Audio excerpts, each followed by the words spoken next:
Bom, gente, estamos aqui no episódio 2 do nosso podcast e hoje, uma alegria receber Fernando Zeda, e Ana Paula, duas psicólogas que são, assim, incríveis, parceiras, de um tempo anterior e que agora eu estou revendo com muito gosto aqui nesse nosso espaço. E o nosso ritual, como sempre, para poder iniciar aí o nosso podcast, a gente vai começar com aquela poesia que reúne esses dois lados, de cristão e poeta, que diz assim: é preciso amar seu semelhante, até mesmo o diferente, e lembrar a cada instante que para ser santo, primeiro, é preciso ser gente. Gente que ajuda sem olhar a quem, que rejeita o mal e irradia o bem. Gente que chora ao ver alguém sofrer, gente que ora, gente que crê. Que o mundo lá fora é obra de Deus, que os seus, mesmo que distantes, também são meus. São meus pais, meus filhos, meus amores. Pois as dores de um deveriam ser também as nossas dores. E já que viemos do mesmo lugar, ao escolher fazer o que é correto um dia por certo, voltaremos para lá.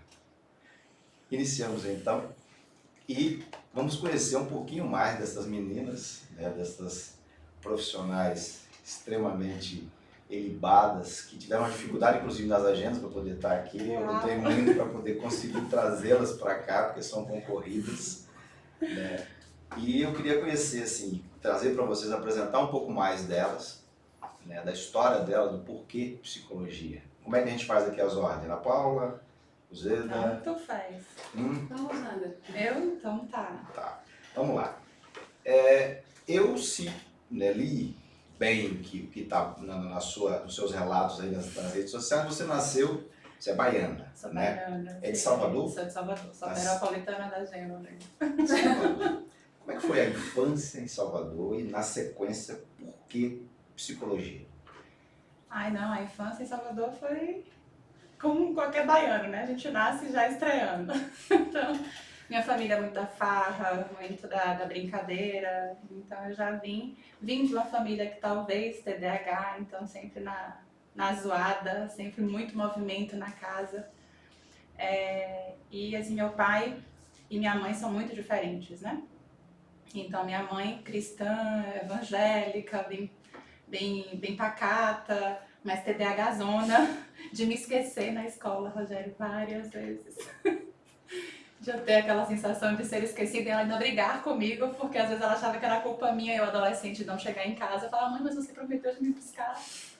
Né? E meu pai não, meu pai bem da curtição, bem da farra, do carnaval. Então eu tive, na verdade, duas vivências, porque eu sou filha de pais separados. Né? Então eu tive a vivência com a família da minha mãe, mais tradicionalista, com a família do meu pai, mais porra louca. E a psicologia, né, eu falo que foi a psicologia que me escolheu. Eu tentei, na verdade, psiquiatria, eu tentei, na verdade, entrar em medicina. Mas, né, como TDAH ele tem uma aversão, assim, a demora, né? O TDAH ele gosta de uma recompensa muito mais rápida. E eu não tinha naquela época ainda noção de que eu era TDAH, nem na infância, nem na adolescência, principalmente ali no final do terceiro ano eu não tinha essa noção. Então eu não conseguia realmente me concentrar nos estudos da maneira correta que medicina exige, né? E aí eu fiz e cheguei a fazer vestibular no UNB, em Brasília, em outros estados ainda, me lembro. Mas eu não consegui ficar ali estudando para poder passar.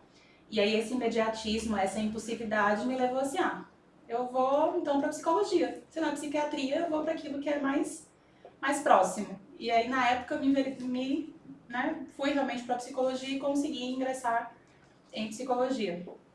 Que na época eu digo assim, hoje eu entendo o porquê que aquilo aconteceu, porque na época eu não tinha diagnóstico, né? Hoje eu entendo por que a psicologia me escolheu e depois eu estudando entendi o TDAH e entendi por que esse meu processo. Mas se fosse hoje, como a minha filha com TDAH adolescente quer medicina, hoje eu trabalho isso nela para realmente ela ter paciência de estudar, de ficar, medicar, né? Terapia, enfim, essa terapia de multi aí com vários profissionais. Que na época eu não tive essa noção, não tinha essa consciência. E aí veio a psicologia, não me arrependo, né? Quando a psicologia me escolheu e realmente eu abracei a psicologia, lá se vão Esse ano eu fiz 17 anos de formada, né? Ano que vem eu faço 18 anos de formada e há 20 anos que eu ingressei na psicologia. Então, assim, hoje eu sou feliz realmente e me considero, assim, uma boa psicóloga, né?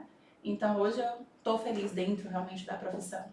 Que hoje, dia 27, né, Ana Paula, completando Sim. 60 anos de profissão, né? Intitulada aqui no Brasil, reconhecida como profissão aqui no Brasil. Então, foi uma conquista nossa, porque o psicólogo, ele era visto realmente, né, como uma profissão que, pra quê, né? Por que que a gente vai pro psicólogo? Pra que que a gente faz isso? Então, foi realmente uma luta mesmo para o psicólogo ser reconhecido o que ele é hoje. Então, hoje, ser psicóloga para mim é muito orgulho. Sim. E hoje eu não trocaria, hoje eu não me arrependo de ser psicóloga. Mas eu me arrependo dessa trajetória minha de não ter sido a melhor que eu pude fazer exatamente por conta do TDAH. Que poderia ter sido muito melhor. A gente olha para trás, às vezes, e fala, se eu tivesse tido um tratamento, um diagnóstico, com certeza seria muito melhor do que é hoje. A gente vai explorar esse tema do Sim, TDAH, sim. vamos explicar, porque às vezes a gente acha que as pessoas sabem do que nós estamos falando, né? A gente fala TDAH, Não, há uma série de nuances, né?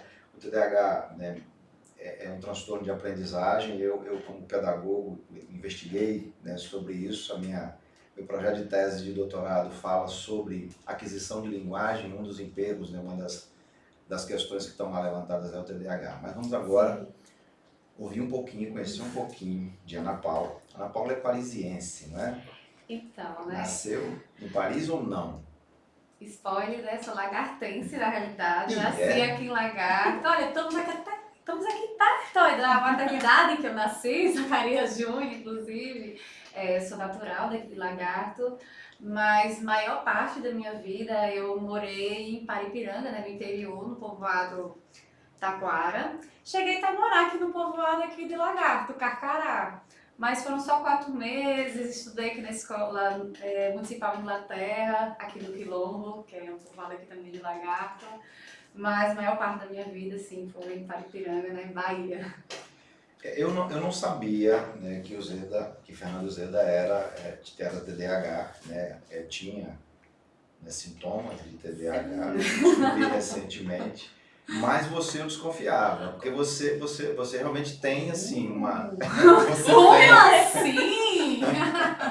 Você tem um trejeito realmente muito inquieto, muito... Fui professor de Ana Paula. Como é que era na Paula na sala de aula? Eu também fui professora dela, meu Deus! São 2 professores meus aqui, vão acabar me entregando. Não.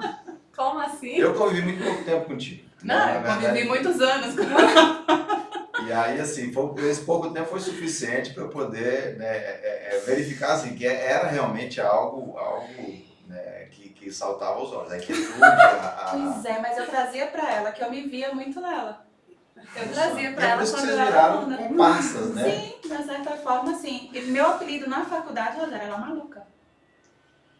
Né? Pra você ter ideia, meu apelido, minhas grandes amigas, né? Que nós éramos uma patotinha, um grupinho, Mariana, Isabel. Se elas me ouviram, eu vou mandar pra ela o podcast pra ela ouvir também. Então, Bel, foi ela que me deu o apelido e ela falava, ela vivia no corredor, falava, maluca, porque eu te achei esquecia de contida prova. até. Eu cheguei a viajar contigo, né? Para Sim. fazer as divulgações, palestras e tal. Eu achei contida até. Agora a Ana Paula porque o TDAH tem essas nuances, né? De desatenção e hiperatividade. E quando a gente vai envelhecendo, a gente vai falar sobre isso aqui, né, Ana Paula? A hiperatividade vai diminuindo um pouquinho e é menos comum nas meninas, né? É menos comum. Eu li alguns estudos, né? E parece que nas meninas a hiperatividade é menos comum. Né? E aí é até mais difícil você identificar, né, o transtorno de déficit de atenção, que segundo também eu li, esse nome está incorreto, né? Porque é um distúrbio, porque tem a chamada hiperfoco, né? Que às vezes você foca em algo e... Mas vamos ouvir, Ana Paula, nós E a psicologia, Ana Paula? Desregulação, né? Porque assim, na realidade, mas eu vou ter que falar porque isso está aqui na minha cabeça, não vai sair. No TDAH não é um déficit de atenção, na realidade é uma disfunção executiva. Então, se a gente fosse falar, é uma desregulação atencional. Então, uma dificuldade de regular essa atenção. Então, às vezes, essa questão do hiperfoco é porque realmente é necessário naquele momento, mas não é algo que a gente controla. E geralmente ele aciona tipo, no último dia que você precisa entregar algo do TDAH. Aí vai, aí acelera e consegue fazer. Geralmente o hiperfoco até aciona nesses momentos. Mas, Ana Paula, eu quero ouvir um pouco da sua infância. Sim. Nós não terminamos esse bloco. Pois é. Né? Sim, mas... eu preciso conhecer. Já sei que você é lagartense agora, né? Isso é interessante. Mas eu preciso ouvir um pouco da sua história, né? Como foi crescer em Paripiranga. Eu cheguei a Paripiranga há algum tempo, é uma cidade do interior e tem as suas idiosincrasias, né? As suas peculiaridades. Sim. Como é que foi crescer em Paripiranga e por que psicologia? Então, meu contato até com a cidade foi pouco na minha infância. Eu sou do interior, né? Sou da Taquara. E estudei em escola, muito seriado, inclusive. Engraçado que quando eu estudava na escola, era numa sala que tinha segunda, terceira e quarta série. E eu era aluna que saía de cadeira em cadeira para ajudar os colegas. Então isso não foi levado em conta como, por exemplo, hiperatividade. Então, falando assim da minha infância quanto estudante, quanto estudar. Como você disse, né, Paripiranga tem sim as suas peculiaridades e o fato de eu ser extrovertida, às vezes, de ser agitada, às vezes poderia ser levado de outras interpretações, principalmente quando se tinha amizade com homens, por exemplo. Era um descarte. E na realidade não tinha nada disso, na realidade era só um diálogo, na realidade era só brincar. Mas as pessoas tinham, né, esses pensamentos, né, por conta, vamos dizer, né, da cultura, né, da cidade. Mas quanto infância, eu sempre fui uma criança que gostava muito de brincar, de correr, de subir em árvore. Também brincava, assim, né, de boneca, de escolinha, mas eu era espoleta. Então, quando eu perguntei pra mãe, quando eu estava investigando o diagnóstico, investigando TDAH, eu perguntei, mãe, eu era danada? Ela disse, não, tá bom, então dos 5, porque eu tenho 4 irmãos, somos em 7 em casa, dos 5, quem foi mais danada? Ah, foi você. Ah, então mãe, bora lá, diga a verdade então. Então, minha infância foi essa, e na minha adolescência foi que eu acabei percebendo ainda mais a minha agitação, então eu tinha dificuldade de ficar na sala de aula. Eu não sabia também porque eu não tinha um diagnóstico. Eu tinha dificuldade de ficar muito tempo escutando uma aula, eu gostava muito de participar. A professora colocava uma coisa no quadro, eu já imaginava como era para se resolver, eu mesmo já fazia lá no caderno. Eu era muito acelerada, mas eu não sabia por que eu era assim. Para mim era só meu jeito e ok, beleza. E na faculdade, né, que vocês já denunciaram, né, como eu era também como aluna, eu era essa aluna também, né, que era participativa e ao mesmo tempo acelerada, que gostava de fazer muita coisa, de se envolver em muitos projetos na faculdade. Então, é mais ou menos essa a minha trajetória. Mas por que psicologia, né, porque eu já ia esquecer dessa pergunta. Enfim, eu também trago essa mesma frase que Fernanda falou, que ela me escolheu. Eu não sabia o que eu queria fazer, na realidade. No terceiro ano, eu tive inúmeras profissões possíveis, arquitetura, engenharia civil, direito, medicina, tá, o que eu quero? Sempre as pessoas diziam, você devia ser promotora, você devia ser juíza, não, você deveria ser médica. E aí, manhinha, na realidade, e 2 pessoas, né, uma amiga e um colega, dizia que eu tinha jeito de psicóloga, porque eu era aquela amiga parceira que conversava bastante, que escutava. E aí, eu tentei pelo ProUni, na faculdade de AGES, Direito e Psicologia. E aí acabou que eu ganhei a bolsa 100% do ProUni Psicologia e entrei e eu acabei me apaixonando pela profissão, né? Pela graduação e atualmente pela profissão. É porque falar da gente, né, Ana Paula, sem falar de TDAH, não tem como. É uma peculiaridade, é algo assim inusitado. A gente precisa marcar bem isso. São 2 psicólogas que estão aqui para a gente discutir o tema TDAH, que é o transtorno de déficit de atenção e hiperatividade, e as 2 tem vivências do TDAH, entendeu? Então, por isso que o tema, né, até que quando a gente estava conversando, foi exatamente essa vivência, né? Então, nós 2 temos a vivência de ser uma TDAH. Né? Os bônus e os ônus, porque tem bônus, tá? Sim. Tem só tem ônus, não. Somos muito criativas. Tem bônus. por exemplo. Eu tenho um caso que é a minha filha do meio, né, mas que eu vou deixar mais para frente para poder tratar disso.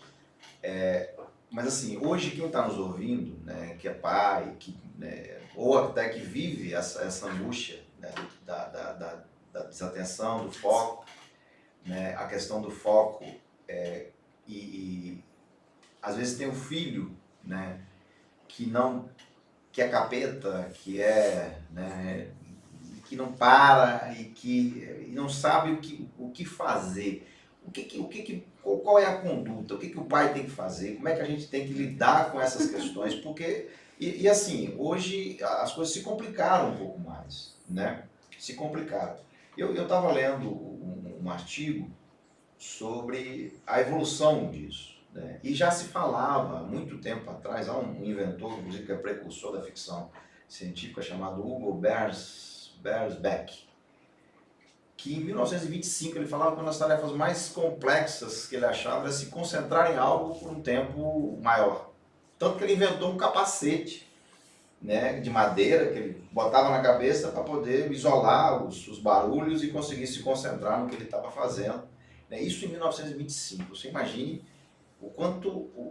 quanta coisa aconteceu de lá para cá e quantas distrações a gente tem no dia a dia.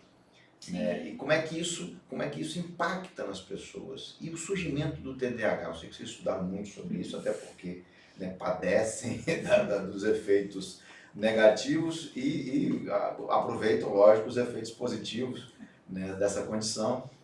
Eu sei que estudaram muito, mas como é que isso acontece? Eu sei que há uma questão genética, uma questão, né, do substrato neuronal. E agora o ambiente, como é que a conduta, os hábitos interferem nisso? E como os pais devem lidar com isso, para a gente poder ter um pouco de paz com essas criaturinhas que comem o nosso juízo. E aí, pai? Então, primeiro, eu acho importante a gente só ter um cuidado, certo? Porque às vezes a gente vê, aquela criança é agitada, pronto, TDAH. Não é necessário. Isso, não necessariamente. Temos que lembrar que nós vivemos uma sociedade com muitos estímulos. A gente veio falando exatamente isso no carro, né? O quanto que as crianças hoje estão hiperestimuladas. Então, não necessariamente ter uma agitação significa um TDAH. Não consegue ficar numa atividade, ou precisa a todo momento estar trocando de atividade. Isso pode ter sido mesmo, né, um excesso de estímulos. Porque às vezes a gente pensa, os extremos. Então, não ter estímulo é ruim, certo? Sim. Mas, ao mesmo tempo, o excesso também acaba causando essa agitação, pode também ter essa dificuldade, por exemplo, de se manter naquela tarefa, Naquela atenção sustentada, né? Sustentar aquela atenção em algo único, exclusivamente algo. A Ana Paula veio colocando isso no carro, né? O quanto que as crianças hoje estão acostumadas a fazer duas coisas ao mesmo tempo. Então, elas estão na televisão e no celular, né? Elas estão no celular e comendo, né? Isso. Então, elas estão sendo hiperestimuladas, né? Então, o quanto que a criança hoje em dia já fica sendo estimulada ali muito, e esse excesso de estímulo deixa a criança agitada. A gente esquece que o cérebro da criança é um cérebro em desenvolvimento. Então, nada da criança dentro do cérebro, assim como o corpo, assim como o coração, como o pulmão, né? A gente às vezes esquece que existe um cérebro que também está em desenvolvimento, que também, né, está amadurecendo, e que a parte frontal do cérebro, que é exatamente essa parte, né, de funções executivas, de fazer as coisas, que nos coloca realmente em controle de algo, que faz a gente ter memória, atenção, enfim, essa parte de funções executivas, ela não está amadurecida, ela só vai amadurecer na vida adulta, Rogério, né? A partir, na verdade, dos 21 anos, a gente tem um amadurecimento dessa parte do cérebro. E aí a gente quer que uma criança, né, faça tudo muito lindinho, muito bonitinho, como se fosse um adulto mirim. A criança não é um adulto mirim. E ainda complica mais porque, né, 5, 6 anos ainda está sendo, vamos dizer assim, o início desse amadurecimento. Então, com 4 anos, 5 anos, aquela criança, por exemplo, ela tem uma dificuldade, mas porque aquela região, né, que é a região das funções executivas, que ela é responsável para a gente estar executando as nossas tarefas, né, executivas, execução, por isso o nome. Então, assim, É diante disso que a gente precisa tomar esse cuidado. É agitado? É TDAH? Não necessariamente. Até porque a gente só faz um diagnóstico de TDAH, assim, a literatura coloca pra gente que a gente só deveria, certo? Fazer um diagnóstico de TDAH a partir dos 5 anos de idade. Por que será que a literatura nos coloca isso, né? Só que quando a gente tem alguns casos muito gritantes do TDAH, que está muito ali aparente, a gente faz um diagnóstico mais precoce, porque a gente sabe que tratamento precoce, assim como autismo, como TDAH, como qualquer outra coisa, a gente ajuda a criança, né, nesse processo de desenvolvimento. Mas se a gente tem apenas uma criança agitada até os 4 anos de idade, opa, isso não é TDAH, isso é... Na verdade, isso é aceitável e é isso mesmo que a gente espera de uma criança de 4 anos de idade. Isso. Aí, tanto que assim, existem vários protocolos de tratamento de TDAH na infância, né? A nível internacional existem muito mais protocolos. Acho que brasileiro só tem um e mesmo assim não é regulamentado, vamos dizer assim, não sei a palavrinha correta. Mas assim, internacionalmente tem vários protocolos e assim, um dos principais pontos dos protocolos de TDAH para a infância é exatamente essa orientação parental, né? Que Ou hoje em seja, dia... né? Isso. Curar os pais primeiro das condutas que eles estão tendo, depois Sim, ver se até eles vão... porque assim, a gente precisa fazer um treinamento mesmo parental. E aí eu falo que para mim esse treinamento, né, de pais para pais não deveria ser somente para uma criança TDAH. Para mim, se você quer escolher, né, ou então você se torna pai e mãe, você também tem que entender sobre essa maturidade, né, cerebral, o que é previsto para uma criança, qual é o comportamento que uma criança deve ter e como que você deve agir diante de uma criança quando ela tem determinadas atitudes, independente do TDAH. E entendendo que algumas coisas até os 4 anos, a minha filha tem 4 anos, a mais nova, eu vejo algumas coisas de TDAH nela, mas eu não posso fechar diagnóstico. Ela está em terapia, mas nem eu, nem a psicóloga dela, que é uma excelente psicóloga, fazendo propaganda aqui de Laiane também. Beijo, Laiane. Então, assim, a gente não pode fechar um diagnóstico de Giovana ainda de TDAH, porque ela tem 4 anos. Então, tudo que ela apresenta, inclusive a desregulação emocional dela, muito intensa, baixo nível de frustração intenso que ela tem, é tudo previsto para as crianças de 4 anos.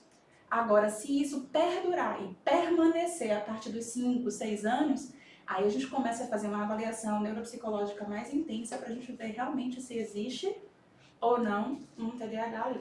E eu acho importante a gente também considerar que o fato, por exemplo, de não ter TDAH não quer dizer que essa criança não possa precisar de ajuda. De ajuda, sim. Porque o que a gente precisa avaliar esse comportamento está atrapalhando o desenvolvimento da criança?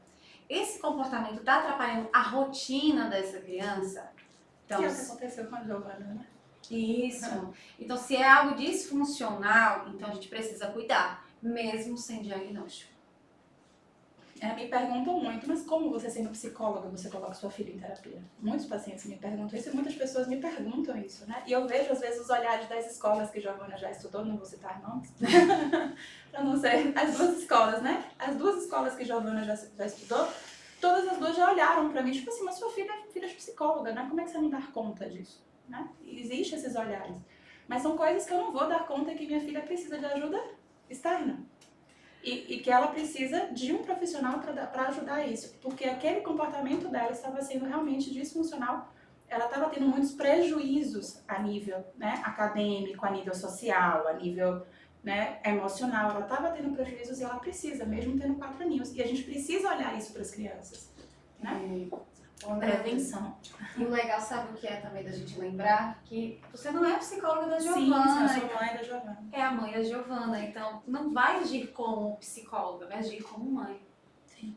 E aí quando você fala assim de pais, né, o que fazer com essas crianças? E existem hoje assim milhares de pessoas no Instagram, né, falando sobre treinamento de pais, né, Ana Paula? E uma das coisas até que eu quero fazer lá na clínica é exatamente um treinamento para pais, sabe?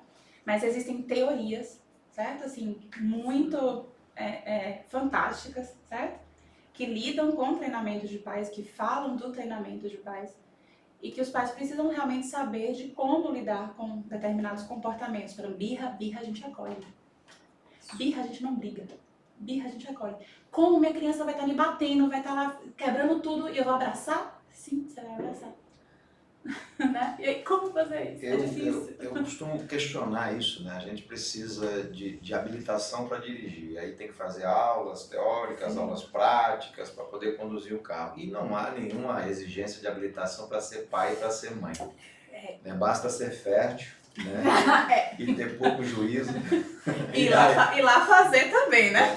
E botar os meninos no mundo. Isso é uma complicação. Né? Mas eu me coloco aqui no lugar dos pais que têm que lidar, né, com as crianças, e eu fico imaginando o suplício, né, para alguns pais. Eu sou pedagogo, tenho formação na área de educação, investiguei transtorno de aprendizagem, né, aí tenho que lidar com uma criatura, né, que é a Luna, que é extremamente complexa. Né, e aí vem o lado bom, o lado ruim. Ela tem uma imaginação e uma criatividade que é um negócio fantástico. E tem uma inteligência interpessoal que é uma coisa... Né, inteligência interpessoal é aquela inteligência que a pessoa, né, lida com o outro, né, lidar com o outro, cativar o outro. Tanto que aqui em Lagarto ela é mais conhecida no comércio do que eu, que trabalho aqui, estou aqui todo dia. Realmente, mas tem essa dificuldade tremenda de se concentrar nas atividades. E ela tem um descontrole emocional, às vezes, em função disso. Ela chora porque não consegue se concentrar, porque não consegue fazer. Né? E aí a gente vai lidando com isso, às vezes com muita docilidade, às vezes com muito carinho, com muito acolhimento, e às vezes, né, às vezes a coisa emperra. E aí não é tão dócil, não é tão gentil, né? E eu fico assim, refletindo sobre isso, porque... mesmo conhecendo o que eu conheço da educação, sabendo que não se educa com violência nem com aspereza, né, às vezes sai dos trilhos. E eu fico imaginando no geral, né, quais são os efeitos disso para essas crianças, para esses pais que trabalham o dia todo, chega às vezes cansado, né, e estressado com os problemas do dia a dia, dívida, né, o cenário atual de crises, e aí lidar com uma criança que está ali cheia, a gente sabe que aquilo, né, não é vontade dela, não é, às vezes é consequência, como lidar com isso. Até porque a birra, ou então, como você falou, essa desregulação emocional é uma forma de comunicação da criança. Né? Ela está querendo te comunicar algo, mas ela não consegue comunicar, ela não consegue falar como a gente fala. Né? Ela não tem ela não consegue realmente trazer com detalhes, né? Eu estou sentindo isso. Na verdade, tem um livro muito fantástico que é O Cérebro da Criança, né? E o neurocientista, ele traz algo muito legal, assim, nomeie o que a criança está sentindo, né? Fale para a criança qual é esse sentimento que ela está tendo. Ou seja, quando sua filha não consegue se concentrar, ela está frustrada, porque ela não está conseguindo. E aí você tem que nomear isso para ela. Filha, você está frustrada? Porque você não está conseguindo? Eu te entendo, às vezes o papai também fica muito frustrado.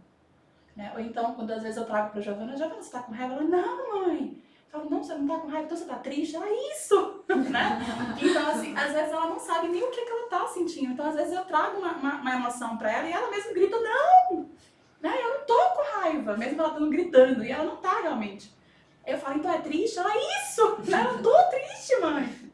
Né? Então, a gente precisa... A criança é necessário que a gente mostre para a criança o que é que ela fez, mostra para a criança a situação, que é exatamente isso que esse autor do livro fala, mostra para a criança o que é que aconteceu, mostra a situação e nomeia a emoção para ela. E aí você mostra para ela o que fazer com essa emoção. Por que, Rogério, a gente precisa fazer isso com a criança? Quanto mais a gente consegue fazer com que a criança se regule emocionalmente através da gente, a criança na vida adulta ela vai aprender a se regular sozinha. Porque ela vai entender o que é necessário fazer. Isso a gente precisa repetir, tá? Para ficar bem marcado. Né? Primeiro que a criança ela se espelha, quer dizer, no geral, por exemplo, eu observo isso. Quando a minha esposa está, né, meio transtornada, meio desregulada, isso reflete no geral. Né? Eu tenho 2 filhas e tenho um pequenininho, né? Até o pequenininho. Aí é preciso cuidar disso, né? Cuidar de como a gente está, né? E às vezes até vestir uma roupinha de sapo para poder dar conta de estar bem, né, e de conversar, e de dialogar, e até dizer às vezes, né, olha filha, eu não estou bem, hoje eu estou Hoje eu tô frustrado, não deu certo, tá no serviço, eu tô chateado com isso, com aquilo. É isso? Hoje, antes de sair de casa, você sabe que, como, né, eu fiquei ansiosa pra vir pra cá, óbvio, né? Então, obviamente que eu me atrasei, porque isso é típico meu. Na verdade, vocês se atrasaram porque se perderam aqui. Também, mas a gente chegou Lagarto 14 City. horas em ponto em Lagarto, ou seja, a gente deveria ter Eu chegado sabia, eu antes. falei com eles até. Que A você gente ia deveria chegar Falei com a antes. equipe, falei, olha, vamos chegar, conheço. Mas, assim, obviamente que eu ia me atrasar, né? E aí, quando tava saindo de casa pra levar a Giovana, ainda tive que levar a Giovana na escola antes de vir pra cá. E aí, a Giovana tinha uma barata de brinquedo que tava na rua, embaixo do carro. E ela foi pegar a barata. Eu, não, Giovana, é uma barata. Ela, mãe, eu acho que ela ficou tremendo, né? É de verdade? Não é a minha de brinquedo? Aí eu fiz merda. Automaticamente eu pensei, fiz merda. Eu gritei com a minha filha porque eu tô ansiosa, né? Eu não olhei pra ver se era de brinquedo ou se era dela. E aí ela se tremendo já ali, já porque eu gritei. Giovana tem baixo nível de frustração, né? Então ela já entra logo no estado de ansiedade. Aí eu fiz, filha, eu vou olhar. Aí eu me abaixei e fui olhar. Quando eu olhei, realmente era a barata dela de brinquedo. Aí eu fiz, mamãe tá errada. Ela, você está errada, viu, mãe? Eu tô certa. Aí começou a rir. Tá vendo? Eu tô certa. Olha a minha de brinquedo, eu tava certa. Foi embora a frustração. E aí foi embora a frustração porque ela percebeu que eu também era. Eu fiz, filha, a mamãe também é, porque a mamãe tá nervosa. Porque a mamãe agora vai ter que fazer um negócio importante.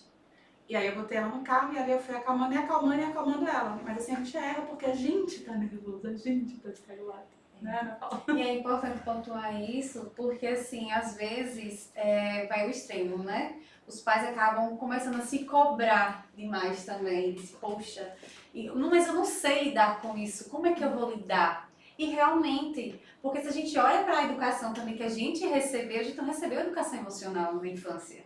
Na verdade, a nossa educação básica, né, que deveria conter o básico, ela tem uma série de lacunas, né?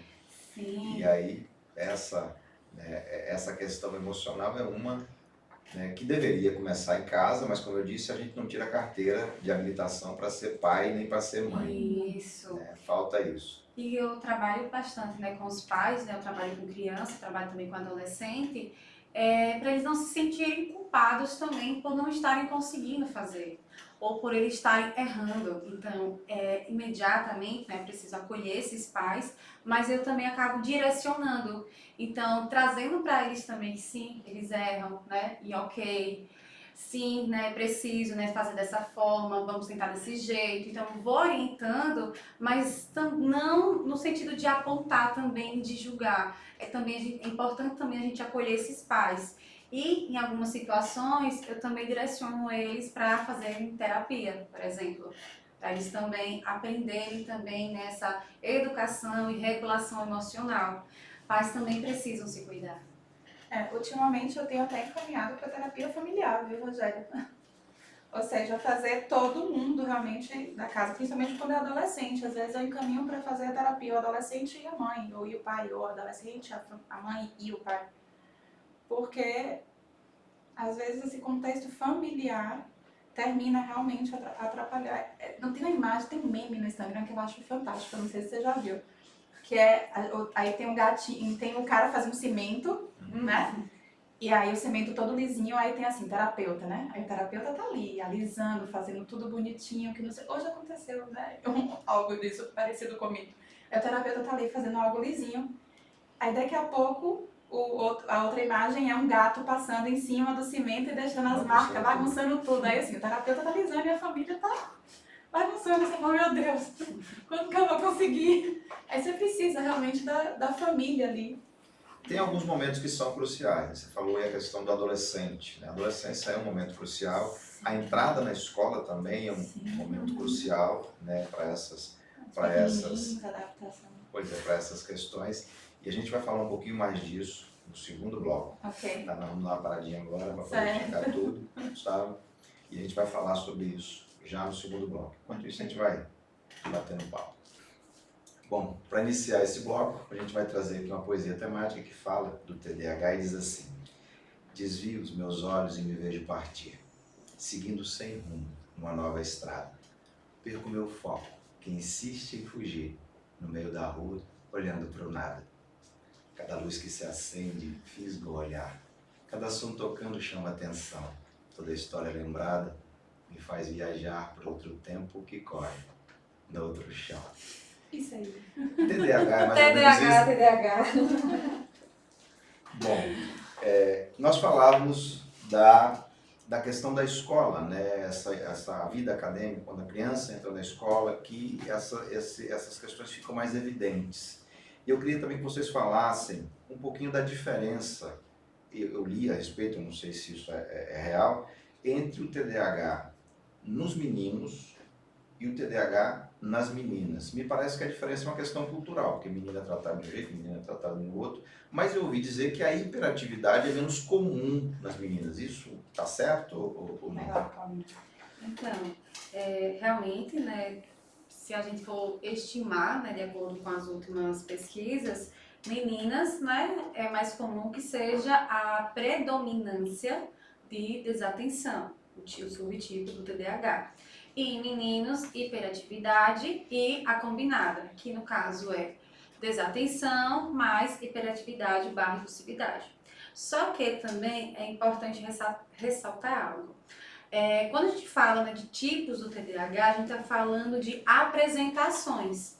E essas apresentações, elas podem mudar ao decorrer da vida. Por exemplo, às vezes aquela criança que tinha a predominância combinada com desatenção e hiperatividade, quando for adulto, só apresente, por exemplo, a da desatenção. Então, realmente existe sim, né, às vezes essa diferença, mas também é importante a gente enfatizar que essa apresentação pode ser alterada. E outra questão, né, como também diagnósticos em meninas foram muito, né, agora esqueci a palavra, subnotificadas. Não tinha tanta notificação exatamente pela predominância da desatenção, então as meninas achavam que eram mais tímidas, né? Então foi subnotificado por conta disso. Mas não. Porque o cérebro da menina é diferente do menino, certo? Alguns tipos de neurônios, autismo mesmo a gente fala, né? As meninas elas têm mais neurônios espelho do que os meninos. Então, vamos explicar a ideia do neurônio espelho. Depois. Porque para a educação é um negócio interessante essa questão do neurônio espelho, porque inclusive eles são o pivô de uma estratégia de aprendizado que é importante, né? E para os pais aí, filhos em idade escolar, precisam ter atenção nisso, até antes da idade escolar, né? Em função disso, né? Que a imitação é uma estratégia, né, privilegiada de nós, né, da família dos grandes primatas, né, todos. Os membros dessa família usam para poder aprender. Sim. Né? Aí eu vou te corrigir, né? Lembra que eu falei para você assim no intervalo, né? Já eu vou te corrigir, mas não queria corrigir aqui, mas agora eu vou corrigir. Diga lá. Então, o TDAH não é um transtorno de aprendizado, tá? Então, até porque, assim, o TDAH, primeiro que, assim, as pessoas estão achando que o TDAH é modinha, tá?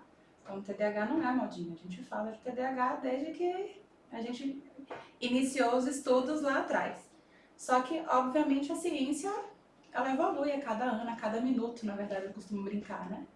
A ciência, ela vai evoluindo. Então, coisas que a gente não descobriu, que a gente não sabia há 20 anos atrás a nível de neurociência, hoje em dia, né? É um mundo que foram descobertas. Então, assim, a mesma questão da predominância do adulto, né? Alguns artigos achavam que era só um transtorno infantil. Sim. Né? Não achava que era um transtorno de adulto. Então, hoje em dia, a literatura coloca pra gente que 3%, ou eu acredito que é mais, tá? Por conta também dessa subnotificação em adulto, porque a gente vai criando estratégias ao longo da nossa vida pra gente sobreviver, mas eu acredito que é mais. Mas a literatura coloca em torno de 3% com uma predominância na vida adulta. E aí, por que existe isso agora da vida adulta, né? Porque os estudos começaram a aparecer. Então, a partir do momento em que a gente tem artigos aí bem, né, sofisticados, principalmente a nível internacional, artigos científicos que realmente têm pesquisas, né, com evidências científicas bem robustas, a gente fala, olha, esse TDAH, ele persiste. Sim. Né? Ele perdura, não é uma coisa só da infância e da adolescência. Então, será que realmente muitas meninas não foram, né, não tiveram realmente esse diagnóstico lá atrás, até mesmo de hiperatividade, apenas acharam que era uma menina mais inquieta, né? Mais espoleta. Mais espoleta, mas assim, não era que Porque as meninas, quando elas são meninas agitadas, elas não são meninas tão assim como os meninos, por conta desses neurônios espelhos, como elas sabem imitar um pouquinho mais, né? Elas conseguem também se conter um pouquinho mais, Se né? adaptar. Se adaptar um pouquinho mais. Então, isso não quer dizer que elas não são agitadas. Elas são. Vamos explicar um pouquinho para quem vai estar nos ouvindo essa questão dos neurônios espelhos, ou neurônios espelhados, né? Para que as pessoas possam entender, que as pessoas escutam a questão da imitação, né? Como é que funciona isso? Lá no cérebro a gente tem uma série de estruturas que são responsáveis, né, por determinada capacidade, determinada habilidade. Sim. E aí, o bebê, por exemplo, vamos pegar um ponto interessante, que é o bebê quando aprende a falar. E ninguém ensina um bebê a falar. Ninguém para ali para ensinar, apesar que a gente fica ali igual os bobos lá na frente deles, né? Repetindo as papá. Como é que eles aprendem a falar? Essa estratégia, como é que funciona essa questão dos neurônios espelhados para a aprendizagem? Assim, bem acessível, né, para as pessoas poderem entender como é que é essa questão. A Ana Paula acabou de finalizar em neuropsicologia, tá tudo forte, né? Ana Paulinha. Então, vamos pensar, né, nos neurônios como células, né? São as células do nosso sistema nervoso. Então, lá no nosso cérebro, se estima, né? Estou falando de uma estimativa, mas não são 100 bilhões. Mas na vida adulta, se não me engano, são em volta de 80, viu? Mas como eu não tenho certeza, vamos ficar nos 100 bilhões. De 100 bilhões desses neurônios, que são essas células, né, que temos no nosso cérebro, no nosso sistema nervoso como um todo. Essas células fazem o quê? Elas são como se fosse o caminho das nossas informações. Então, elas vão levando essas informações do que a gente tem do externo para o interno, do interno para o externo. Enfim. E aí, quando a gente nasce com mais neurônios. Existe como se diz, né? Acredita-se que mais ou menos o dobro. Nascemos com o dobro de neurônios. E muitos desses neurônios que nós nascemos, né, a mais, são esses neurônios também espelhos. Esses neurônios espelhos, eles são responsáveis para a gente captar aquela informação e a gente aprender, digamos assim, pela imitação. Então, quando você fala assim, ninguém ensina a falar. Mas se a gente for pensar, a gente estimula a criança a falar. Porque se a gente não falar, a criança não vai falar. Assim como, por exemplo, na leitura e na escrita, se a gente não estimular, não vai haver. O cérebro não aprende isso sozinho. Então, aprende com imitação, mas essa imitação, esse comportamento externo, ele precisa acontecer. Então, é bastante importante conversar com a criança, né? Com esse bebezinho. Inclusive, né, mostrar até o formato da boca. Então, ela vai olhando e fala, a gente fala assim, então tá. Inclusive, por exemplo, existem crianças que elas não vão aprendendo todos os fonemas. Até os 5 anos. Né? Isso, os fonemas, desculpa, né? Os sons. E, por exemplo, o R, né? Quando trava, bravo. Esse R, por exemplo, é um R que muitas crianças podem aprender até 5 anos. Isso aí, é normal. Até 5 anos. Passou disso, às vezes é importante procurar o fono antes, né, para ter essa estimulação. Mas, por exemplo, esse R, né, do bravo, trava, ele até os 5 anos a criança ela pode estar aprendendo. E é normal, assim, uma criança que convive com alguém que tem uma dificuldade de fala, né, reproduzir alguns desses aspectos, né, da dificuldade. Isso me remete a um filme bem interessante, chamado Nell, né? Que a mãe dessa menina, o filme era história rapidamente, né? Elas viviam na floresta, né? Tinha uma irmã gêmea que morreu e a mãe dessas meninas teve um derrame e aí comprometeu a fala. Sim. E ela aprendeu a falar com a mãe que falava, né? E quando descobriram essa menina, encontraram lá na floresta, ela tinha um jeito de falar que ninguém entendia, porque ela aprendeu a falar com a mãe que tinha a fala comprometida.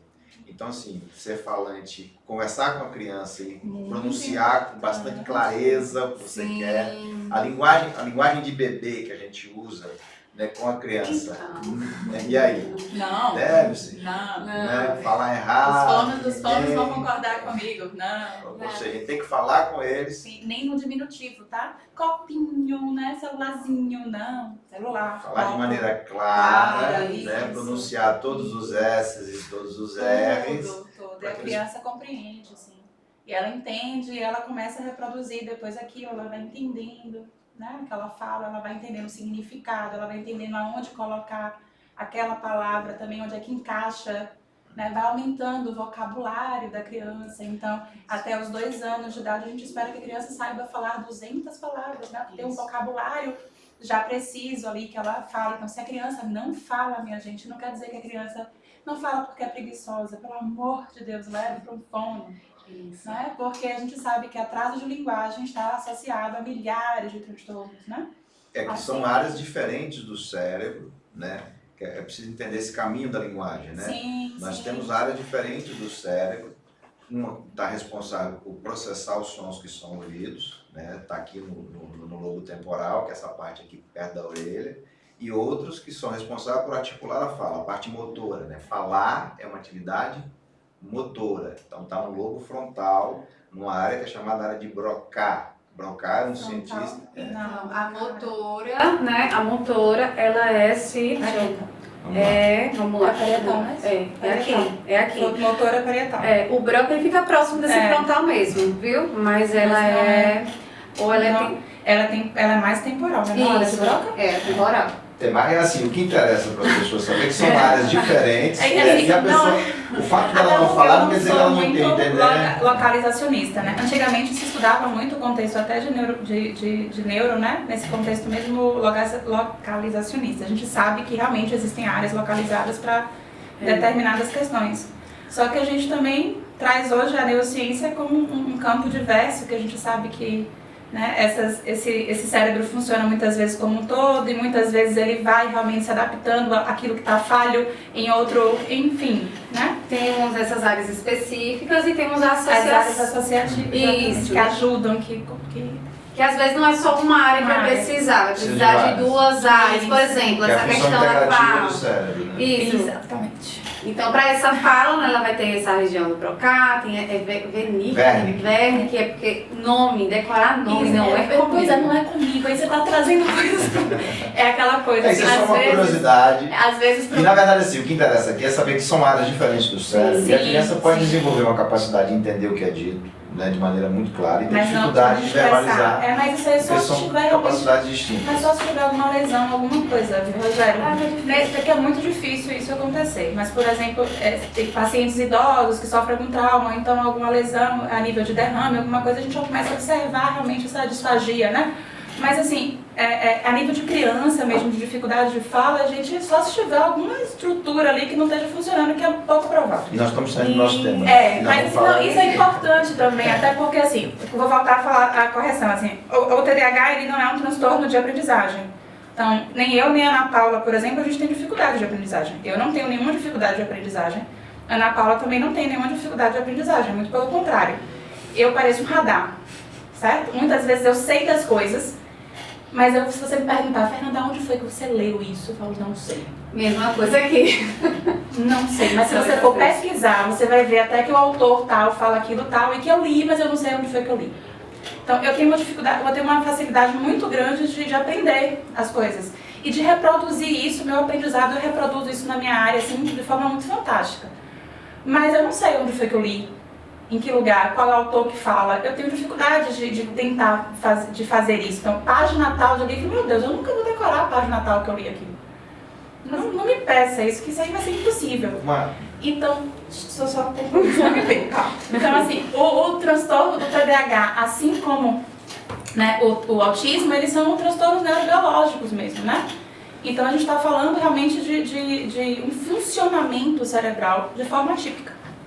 Né? Ele não funciona da forma como uma pessoa normal, entre aspas, típica, vamos pensar. A pessoa típica funciona, ele não funciona. Então a gente funciona de forma divergente, a gente funciona de forma diversa mesmo. E a gente vai criando estratégias para a gente funcionar, para a gente não ter tantos prejuízos sendo uma criança. A criança também vai criando as suas próprias estratégias de funcionamento e nós adultos vamos criando outras, porque a gente vai amadurecendo, né? E a gente vai criando outras para a gente funcionar realmente daquela forma.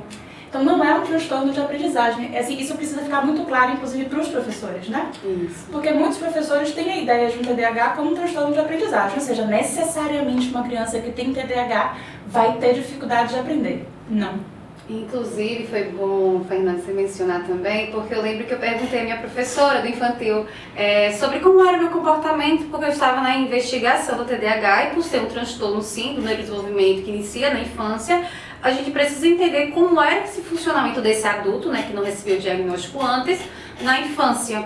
E aí elas frisavam, mas Ana Paula, mas você pegava as coisas fáceis, mas Ana Paula, mas você era inteligente, então não acho que você tem TDAH.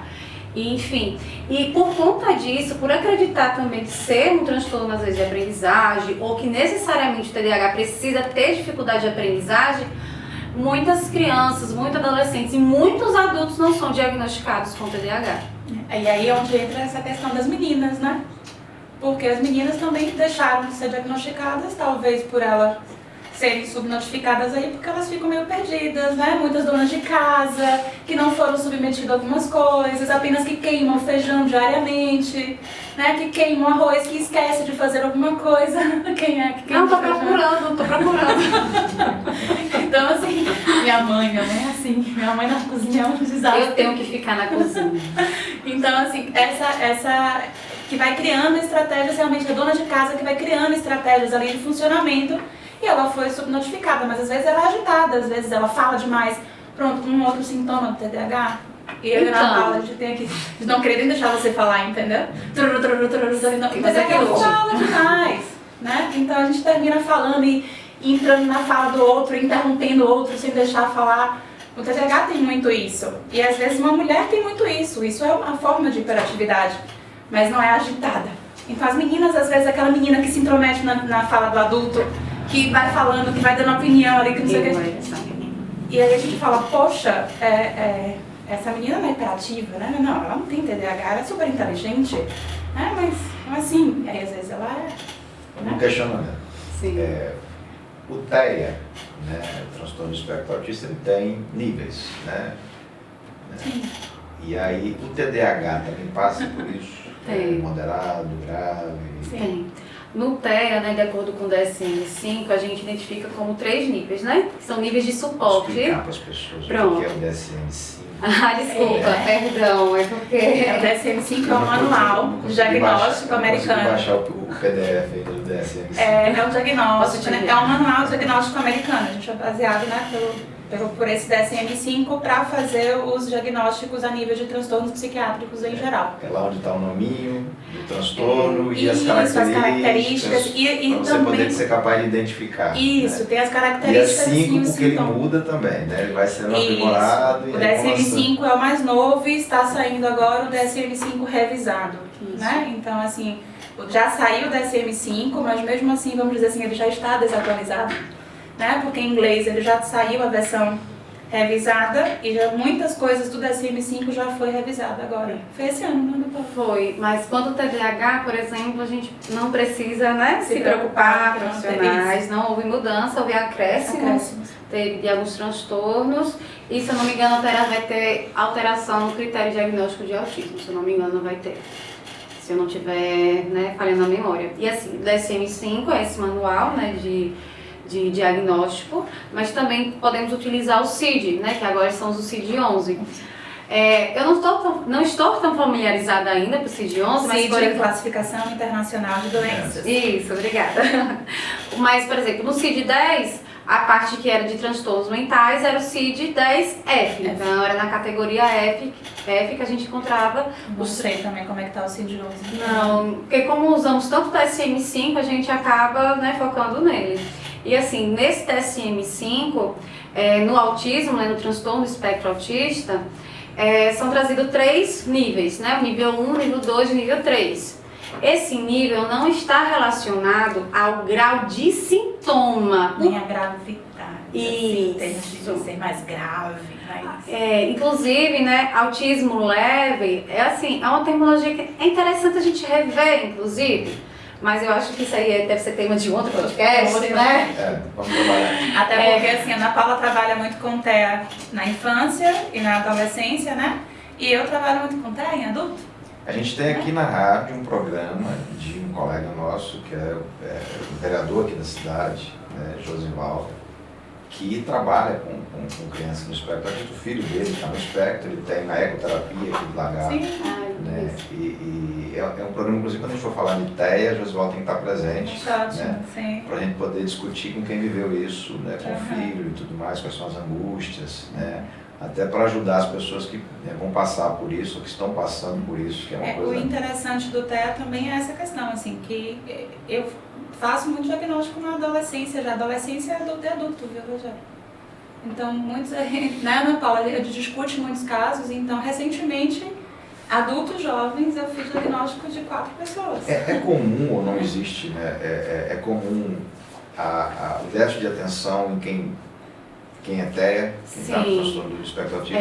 O TDAH, ele pode sim ser uma comorbidade do autismo. Pode sim ser.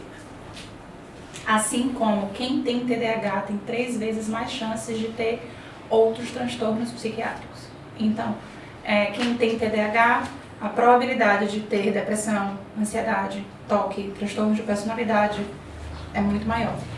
Principalmente se ele não foi diagnosticado e não tratado. que é o meu caso. Então eu Eu descobri li em algum TDAH lugar, com comorbidade. não me lembro onde, que esses distúrbios, né, seriam o próximo passo da evolução, né, do Homo sapiens. Né? Como a gente está numa fissura evolucional, essas anormalidades elas vão acontecendo, porque parece que nós estamos caminhando para algo. E assim, quando eu observo o contexto, né, desse imensidade de estímulos que vem por aí, né, as redes sociais, os smartphones e as crianças, né, que estão aqui com joguinho, com live, eu tendo a concordar realmente que a gente vai ter que passar por uma evolução para poder se adaptar a isso tudo. Né? Posso? Vamos lá. Eu não acredito um pouco nessa vertente. Eu não acredito nessa vertente, não tenho essa pegada. Leram sobre isso já, né? Já, mas a gente não gosta disso. Mas enfim, o que eu acredito, né, que nós precisamos é ter uma adaptação. Então, precisamos entender que existem pessoas neurodivergentes. A vida inteira, sempre existiu, a todo momento, perfeito, sabe? No mundo. Só que hoje nós A estamos. gente faz diagnóstico, hoje a gente tem a neurociência a nosso favor porque ela evoluiu, gente, pelo amor de Deus. Né? E aí a gente pode entender melhor e saber como podemos nos adaptar, entender e aceitar. Eu peguei uma paciente, 50 anos. 50 anos vivendo dentro do espectro autista a vida inteira e sendo diagnosticada de maneira errada. 50 anos. E aí, quando ela chega, né, então, quando é perceptível o contexto autista, aí você fala, nossa, 50 anos vivenciando dentro do espectro. Novamente, meninas, o TEA em meninas é subnotificado mesmo, porque o neurônio espelho ajuda nessas questões sintomáticas aí. Né? Então a menina consegue imitar muito mais, então ela consegue passar mais desapercebido nesse espectro. Por exemplo, essa menina, no momento de cumprimentar, ela vai observar como seus colegas estão cumprimentando o outro. Quais são os assuntos que eles conversam? Aí vai também. Então a menina acaba se adaptando muito melhor. E assim, quando a Fernanda falou sobre essa questão do diagnóstico tardio, a gente está vivenciando muito isso agora. Na clínica eu vejo muitos pais. Você falando do meu filho é como se você estivesse falando de mim. E aí, isso é algo que me toca, inclusive, bastante, porque nós também somos, né? Por um diagnóstico tardio. A hereditariedade, né, dessas condições, ela é bastante comum. Ela é comum. O TDAH tem mais um contexto hereditário do que o autismo, né? Porque o autismo tem mais um contexto genético mesmo, mas às vezes a gente não observa pais, né, autistas, às vezes a gente observa filhos, mas tem sim um padrão hereditário, sim.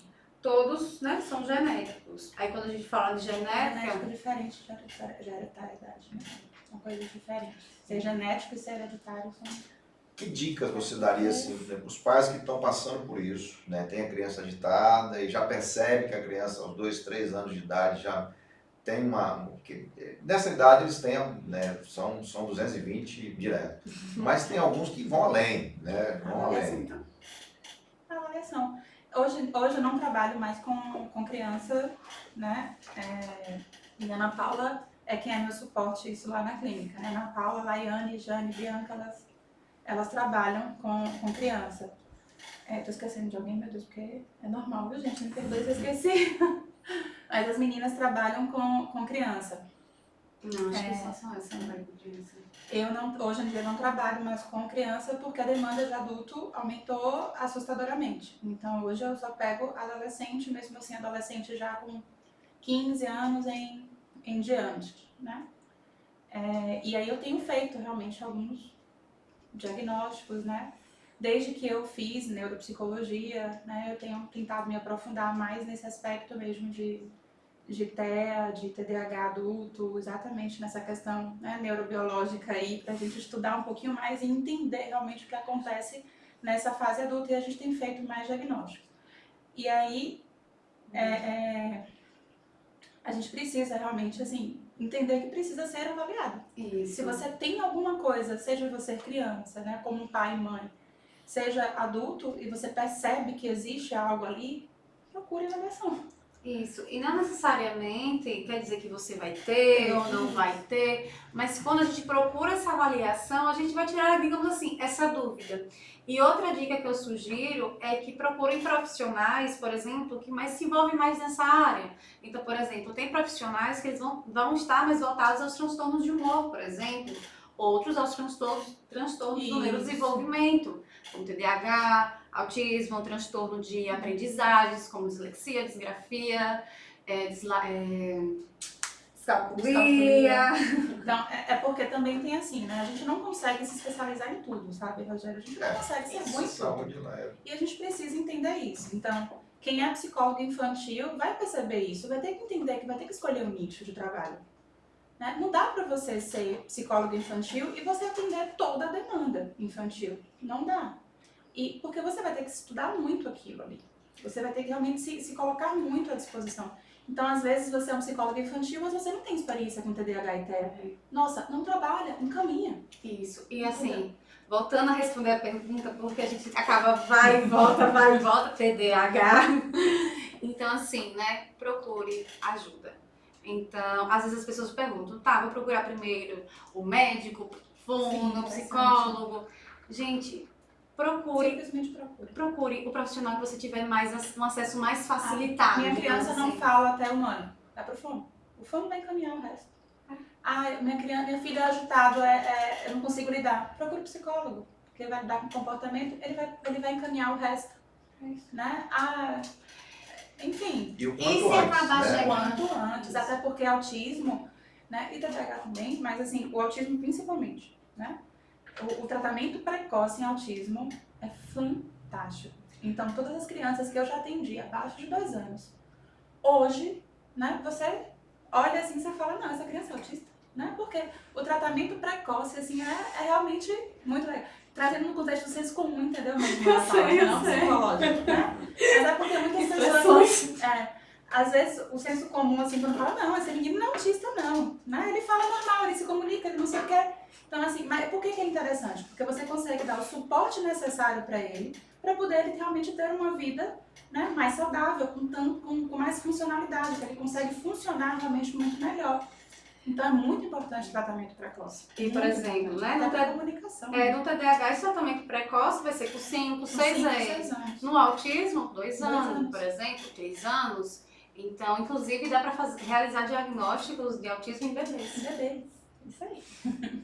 Então, inclusive, eu ouvi uma professora, né, já falar, não, mas ele é muito pequeno para fazer diagnóstico, falando com a mãe. Eu surtei na hora, quase que enlouqueci, né? E os sinais que a gente tem que estar assim atentos, no caso do TDAH, né? A gente já sabe que é hiperatividade, mas existe alguma coisa assim que destoa, que dá para, olha, esse menino realmente, ou essa menina realmente, né, não tem alguma coisa aí diferente, né? Atípica.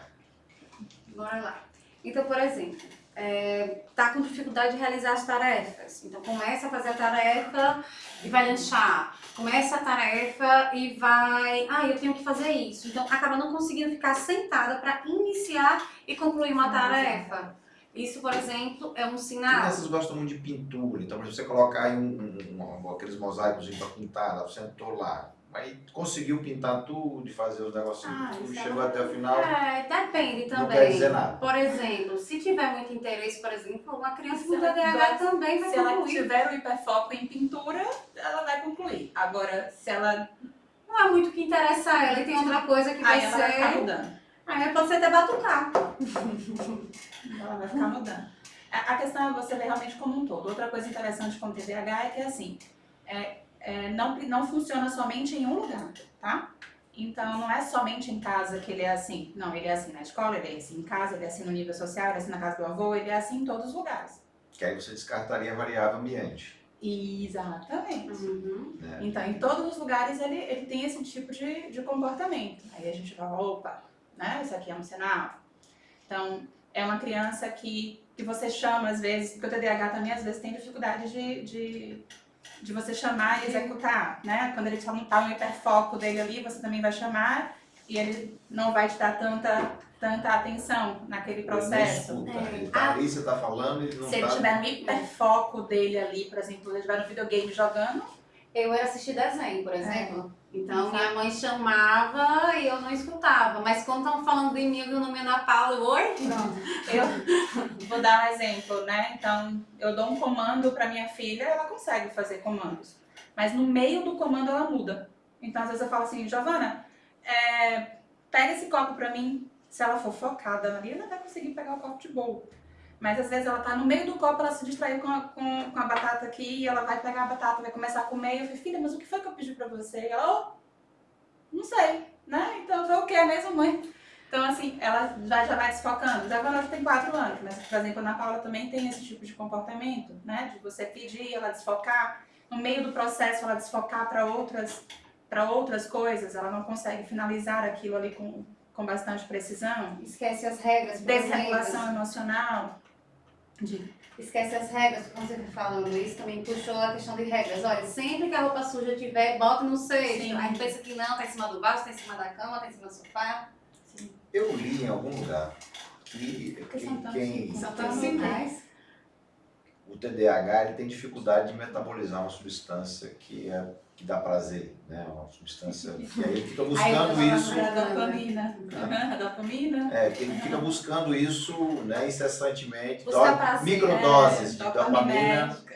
dopamina em algumas atividades, né? Uma só atividade. Isso procede? Procede. Sim, Procede. Né? procede. E aí é interessante para poder entender isso, né? Isso tem a ver com a neurobiologia mesmo do TDAH, né? Então, aí a gente teria que falar lá de sinapses, né? De neurônios. Essa mesmo. dopamina, né? A gente consegue ela em que atividade? Porque isso é normal. Nós conseguimos dopamina, que é o hormônio do prazer, o hormônio que dá uma sensação Como de... é que a gente consegue dopamina? Eu vi uma autora uma vez falando também assim, a gente tem que entender que a dopamina é um neurotransmissor, mas todo neurotransmissor ele precisa de um aminoácido, né? Porque ele é liberado ali, para que vai fazer aquela relação de chave fechadora, né? Então, ele vai lá fazer a relação de chave fechadora, quanto mais dopamina ali na fenda sináptica, vai ter também o que vai ligar ela, e ali a gente vai ter essa relação de chave fechadora e vai ter o efeito que a dopamina, que a serotonina, né, que o GABA vai fazer no nosso cérebro.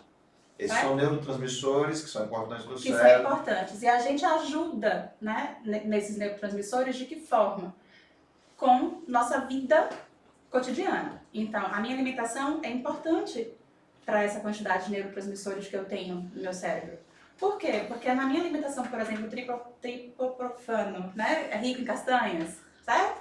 Então, é uma substância, um alimento que a gente rico em triptofano que vai ajudar no aminoácido que vai lá ser da serotonina, né? Enfim, traz uma maneira assim bem... Então, Assim, a minha alimentação é importante, a atividade física é importante, os meus hábitos diários, né, de manter Sono. uma rotina, Sim, sono sono. é importante.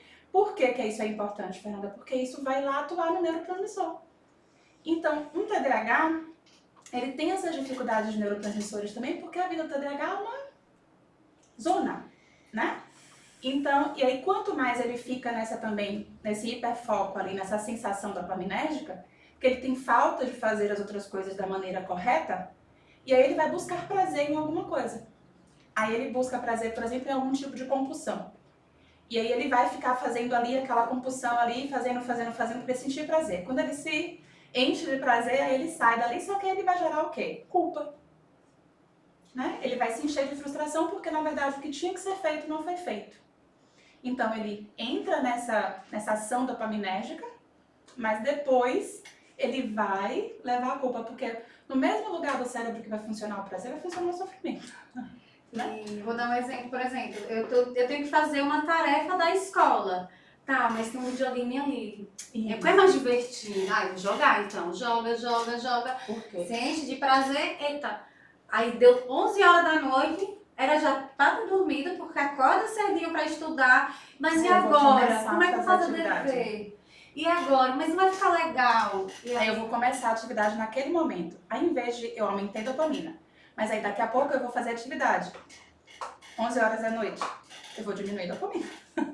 E entendeu? a questão do sono impacta na memória. Impacta também, vai impactar em todo o processo também de neurotransmissor, Rogério. Todo o processo, porque quando a gente dorme, a gente está também automaticamente ajudando na reserva de serotonina, de dopamina, né? A gente está ajudando o nosso cortisol, ou seja, que é o hormônio do estresse, a gente vai ajudar em tudo. Então, dormir é super importante também, porque a gente vai ajudar, né, nesses neurotransmissores ali, de ficar tudo bonitinho, o nosso cérebro se reorganizar para a gente no outro dia estar bem. Colocando de uma maneira muito, muito simplista mesmo para poder entender. Isso pode desencadear em ansiedade, pode desencadear. em Aí se depressão. o TDAH não faz as coisas corretas, né, e ele se frustra, o que acontece com o TDAH a longo prazo? Infância, adolescência, fase adulta. Ele vai se enchendo desses pensamentos aí distorcidos. Eu não consigo fazer nada direito. Nada do que eu faço é bom. As pessoas não reconhecem, né, o meu potencial. Porque ele faz besteira, desculpa. Mas o TDAH faz merda. Faz muita merda. Porque ele não consegue ter uma rotina de comportamento saudável. disciplina. Ele não consegue ter isso. Então ele precisa de ajuda para ter isso. Ele precisa amadurecer o cérebro dele. De forma assim bem leiga também. Ele precisa amadurecer o cérebro dele a fazer o que tem que ser feito. Como diz um colega também que ele fala, você tem que fazer o que tem que ser feito, né? Então, você precisa fazer isso. E aí a gente faz, por fazer tanta merda, a gente vai lá buscar dopamina nesses lugares de prazer. Então funciona realmente assim, porque o nosso cérebro é fisiológico, né? Assim como eu vou, né, querer comer porque eu tô com fome, meu cérebro vai buscar dopamina porque eu tô com falta de prazer, porque eu fiz merda. Eu tô me sentindo mal. Eu tô me sentindo mal, então eu vou fazer as coisas que eu gosto. Vocês estão falando, eu fico visualizando uma série de adultos que eu conheço. Maria! Tem uma vida desequilibrada Desregulada. em função disso. Financeiramente. Eu sou uma merda de organização financeira. Aí você vai lá e compra um monte de coisa. Por quê? Porque você lança dopamina porque você sentiu prazer ao comprar. E aí você vai lá depois... Se desculpa porque comprou, Fiz sente, merda. fica ansioso porque vai ter que pagar e não sabe como. Aí Compra mais. Aí o TDAH ele fica realmente nesse ciclo. Fernanda, é só o TDAH que faz isso? Não. Tá? Então a gente precisa também, importante frisar, é importante a gente entender que a gente precisa fazer uma boa avaliação a nível de transtornos psiquiátricos para saber realmente se você tem TDAH ou não. Depressão vai baixar o nível de atenção? Vai. Ansiedade vai baixar o nível, transtornos de ansiedade em geral, como TAG, transtorno de ansiedade generalizada, vai baixar o seu nível de atenção? Vai. Um toque, transtorno obsessivo compulsivo, ele vai baixar o seu nível de atenção e o nível de dopamina? Vai. Então, assim, a gente precisa realmente fazer uma boa avaliação para a gente saber se aquele cérebro realmente é um cérebro, né, divergente, né? E a gente faz avaliações neuropsicológicas exatamente para isso. Então, não é todo mundo que é TDAH, que tem desatenção que é TDAH, todo mundo que é desregulado financeiramente que é TDAH. Não, é um conjunto de sintomas que realmente a gente começa a perceber, é uma avaliação clínica, mas ao mesmo tempo a gente consegue fazer uma avaliação neuropsicológica decente para a gente descobrir. Inclusive, eu tenho muitas dificuldades, às vezes, de fechar diagnóstico de TDAH, porque eu chego um paciente, para mim, altamente depressivo na clínica, né? E aí, você não tem como fazer uma avaliação neuropsicológica adequada em um paciente depressivo. Atenção. Porque essa atenção vai estar rebaixada, né? E se outras características na avaliação neuropsicológica também vai dar incoerente porque ele está depressivo. Inclusive a inteligência, a memória Tudo. vai estar rebaixada. Vai tá Depressão rebaixa as funções cognitivas. Aí você precisa fazer o quê? Você precisa primeiro cuidar da depressão. É quando o paciente sai do processo depressivo, aí você desconfia do TDAH, e aí você fala, agora vamos fazer a avaliação neuropsicológica correta para o TDAH. Então, é importante a gente entender que tem um processo. Então, não necessariamente uma falta de atenção, uma desregulação financeira, uma compulsão em compras, compulsão alimentar, uma compulsão sexual é TDAH. Um esquecimento. Ou um esquecimento, não. Isso realmente é um contexto de vida, né? A gente começa a perceber que o paciente está lá também depois bem, não tem um quadro depressivo, não tem um quadro ansioso, está bem, mas esses sintomas ainda perduram. A gente fala, opa, tem alguma coisa errada aqui ainda. Deixa eu ver o que é. Deixa eu ver o que é. Né? E a gente começa ali, realmente a gente desconfiado, entendeu? Então não é fácil fazer um diagnóstico. E é importante frisar duas coisas. Primeiro, nem todo mundo vai ter transtorno, nem tudo isso aí que a gente está falando de característica é de um transtorno. Para ser transtorno, a gente precisa ter a quantidade, né, de sintomas dentro daquele transtorno, de acordo com os manuais diagnósticos. Esses sintomas, essas características, elas precisam ser disfuncionais. Também existem critérios, por exemplo, de duração, de frequência. Então, para ser transtorno, a gente precisa de duração, de uma frequência, de disfuncionalidade. Então, é importante entender isso também. Outro ponto que eu quero trazer também, aproveitando o que a Fernanda falou, é que a importância da gente tomar esse cuidado desse diagnóstico. Porque, como a gente falou, né, dia 27, sábado agora, dia, né, da psicóloga, do psicólogo, essa mesma resolução que nos regulamentou como profissão, ele também atribuiu a nós o diagnóstico psicológico. O direito de dar, né, o diagnóstico. E assim, eu posso dar um diagnóstico legalmente, mas será que eu devo? Em que sentido? Se eu não sou especializada em tal área, se eu não estudo, né, tais transtornos, será que eu vou fechar um diagnóstico? Então, por exemplo, se eu estudo transtornos do neurodesenvolvimento, então eu foco muito no TDAH, no autismo, no transtorno de aprendizagem. Aí chega e eu desconfio, por exemplo, de esquizofrenia, por exemplo. Eu vou fechar um diagnóstico? Não. Se eu não estudo isso legalmente, eu posso, mas eu devo? Não. E ainda assim, mesmo estudando transtornos do neurodesenvolvimento, eu ainda prefiro que um outro profissional também avalie. Por quê? Transtornos do neurodesenvolvimento envolvem muitas áreas. Envolve a linguagem, que já é, né, fono. Envolve também o fisiológico, também eu estou precisando também ou do neuropediatra ou de um psiquiatra, por exemplo. Então, assim, eu ainda assim, mesmo estudando, mesmo podendo, por exemplo, eu tenho muito cuidado com o diagnóstico. Porque, assim, diagnóstico, gente, muda uma vida. Da mesma forma que a gente muda quando a gente dá um diagnóstico certo e o paciente, poxa, agora você explicou a minha vida. Tudo. Agora eu entendi porque eu sou assim. Da mesma forma, se o diagnóstico ruim, ele também vai causar danos. Ainda não é cultural, né?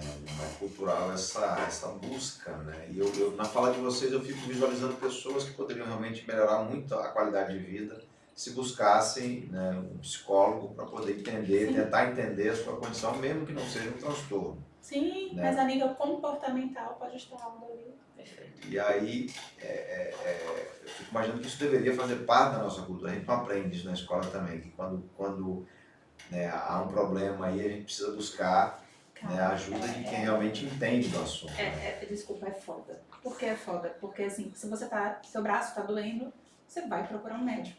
Se você sente uma dor de ouvido, você vai procurar um otorrino, né?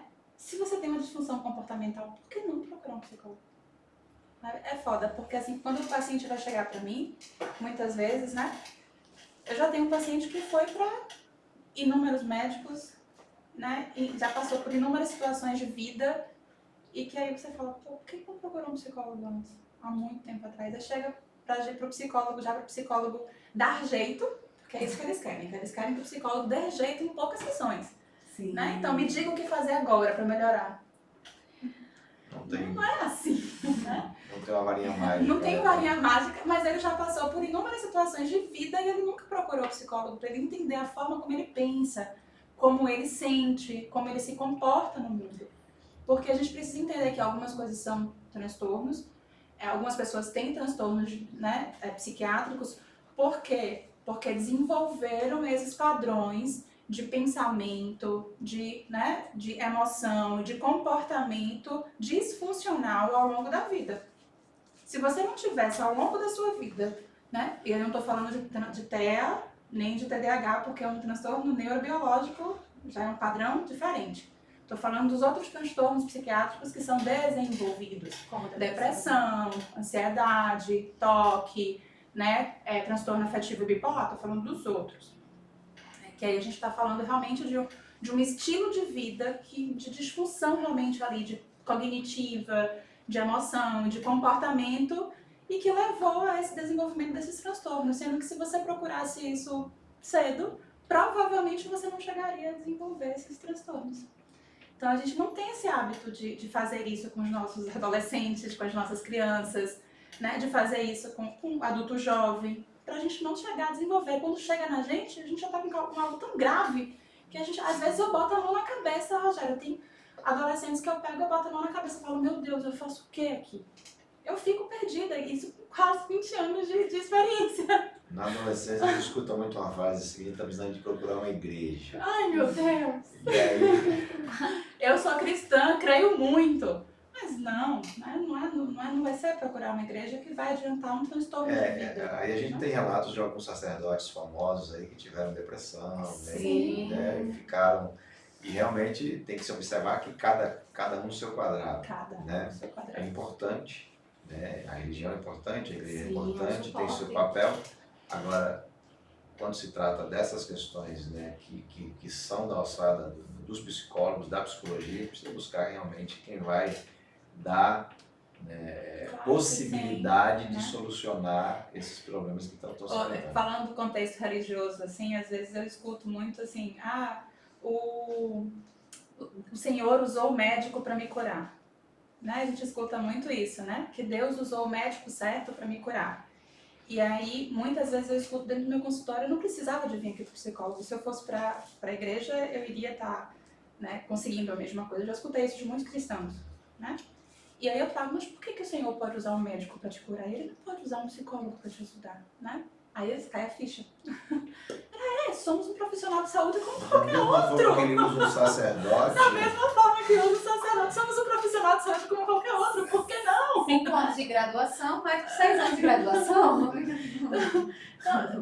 Então assim, é interessante que até mesmo os cristãos entendam que, a psicologia também vai dar suporte para aquilo que não para aquilo que a igreja, que a religião, que o contexto religioso não consegue dar suporte. Né? A psicologia tem e que respaldo, continue indo à igreja, tem respaldo que continue, científico né, para isso, e exercitando continue fazendo tudo. a sua fé, né, que coloque ela no lugar Sim, certo dela, né, exatamente. e procure resolver suas questões para que a Exatamente. vida fique um pouquinho melhor. Sim, Né? Acho que é essa a mensagem, né, de buscar resolver. Bom, nós tratamos aqui de uma série de assuntos, além do TDAH, que era tema, né, da nossa conversa, mas eu acho que isso é interessante para que a gente possa elucidar algumas coisas, levar informação de qualidade, que é a nossa bandeira aqui, né? Conseguir levar às pessoas informações de pessoas que têm, né, condição de estar trazendo, esclarecendo essas questões. Eu espero que a gente possa estar aqui novamente, vamos tentar agendar Sim. no momento, né, o mais próximo possível. Eu consegui fechar com o Augusto, que é o economista que vai estar trabalhando com a gente aqui para daqui a 30 dias. Eu não sei se vocês vão ter agenda para isso, mas eu vou mandar a mensagem agora para ver se daqui a 30 dias vocês Gente, respondem. realmente, assim, ó. Eu sou horrível para mensagem. Rogério mandou mensagem pra Ana Paula, não sei quantos dias depois a Ana Paula respondeu. Ele mandou mensagem pra mim. Ele mandou mensagem pra mim, deixou recado na clínica, não sei quantos dias depois. Pois é. Não é por mal. Eu achei que era um sintoma do TDAH, né? Mas aí já me esclareceram que não é. É uma característica, É, sim. também, né? Não chega a ser um sintoma, né? Porque não tá lá no manual. Mas é uma Se característica. eu abrir a mensagem e eu não responder na hora, esquece. Eu também. Por isso que quando a pessoa fala, Ana Paula, me manda esse material. Agora. Por favor, fica Então. aí. Pronto, tá certo. Se eu não fizer na hora, esquece que eu não faço. É uma estratégia que eu uso muito. Eu não deixo nada que eu possa fazer agora para depois. Se eu tenho condição de fazer agora, né, eu faço e me livro. Danilo Não- que sofre comigo. Procrastinar não é... E isso eu aprendi depois. procrastinar não é uma característica minha. Eu aprendi depois de apanhar muito, né? Se é possível fazer agora, vamos fazer agora. Então, vou fazer agora o convite para que vocês estejam aqui conosco novamente, né? Se possível daqui a 30 dias.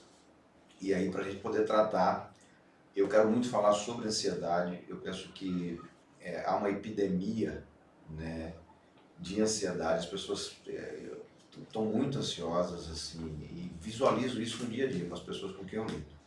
E eu consigo ver porque eu não sou uma pessoa ansiosa, eu não sou depressivo, eu tenho, acho que, obra de Deus, que me fez ser um coroa tranquilo, né? Bastante tranquilo. Mas sou consciente do meu papel. E essa proposta de podcast tem a ver com essa ideia do meu papel. Eu deixei de lecionar, lecionei durante muito tempo, mas eu estudei muito ao longo da minha vida e sei que vocês também, conheço um monte de gente que estudou muito ao longo da vida, e eu acho que a gente não pode estudar e guardar para si. Concordo. Essas coisas, né? É preciso compartilhar com as pessoas. A mensagem inicial do nosso podcast, né, que é amar o próximo, né, e fazer por ele aquilo que você puder fazer, ela é verdadeira. É isso que a gente quer buscar aqui, né, contribuir um pouco mais, né, usar o nosso tempo para isso, para levar as pessoas algo que possa, né, ajudá-las a resolver às vezes uma questão, né, que está ali afligindo ela ao longo da sua vida. Eu queria agradecer muito a presença de vocês, dizer assim que foi um prazer enorme tê-las aqui, conversar com vocês, rever vocês, e quero manter isso, né, de verdade. Sim. E abro aqui para que vocês possam fazer as considerações de vocês. Agora você termina. Então, assim, né, primeiramente eu quero agradecer, né, pelo convite. Novamente, desculpa pela demora da mensagem, de retornar. E, assim, é uma grande honra estar falando sobre TDAH, porque realmente é meu hiperfoco, TDAH. Tanto por conta de uma vivência, também porque trabalho com isso. E para mim é como se fosse também uma missão. Então, eu quero transformar vidas, né, de crianças, de adolescentes e de famílias. São oportunidades, por exemplo, que infelizmente eu não tive na época por conta, né, de falta talvez desse conhecimento sobre o TDAH.